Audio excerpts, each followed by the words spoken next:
സംസ്ഥാനത്ത് ഇടിമിന്നലോട് കൂടിയ മഴയ്ക്ക് സാധ്യതയുള്ളതിനാൽ ജാഗ്രതാ നിർദ്ദേശം.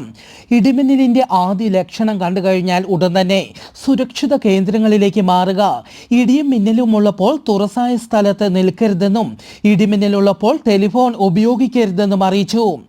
വരും മണിക്കൂറിൽ കേരളത്തിലെ പത്തനംതിട്ട, തൃശൂർ, പാലക്കാട്, മലപ്പുറം ജില്ലകളിലെ ഒറ്റപ്പെട്ട ഇടങ്ങളിൽ മഴയ്ക്കും മണിക്കൂറിൽ 40 കിലോമീറ്റർ വരെ വേഗതയിൽ കാറ്റിന് സാധ്യതയുണ്ടെന്നും കാലാവസ്ഥാ കേന്ദ്രം അറിയിച്ചു. മത്സ്യത്തൊഴിലാളികൾക്ക് ജാഗ്രതാ നിർദ്ദേശം. ഇന്ന് ഗൾഫ് ഓഫ് മാന്നാർ, തെക്കൻ തമിഴ്നാട് തീരം, അതിനോട് ചേർന്ന കന്യാകുമാരി തീരം എന്നിവിടങ്ങളിൽ മണിക്കൂറിൽ 65 കിലോമീറ്റർ വരെ വേഗതയിൽ കാറ്റിന് സാധ്യത.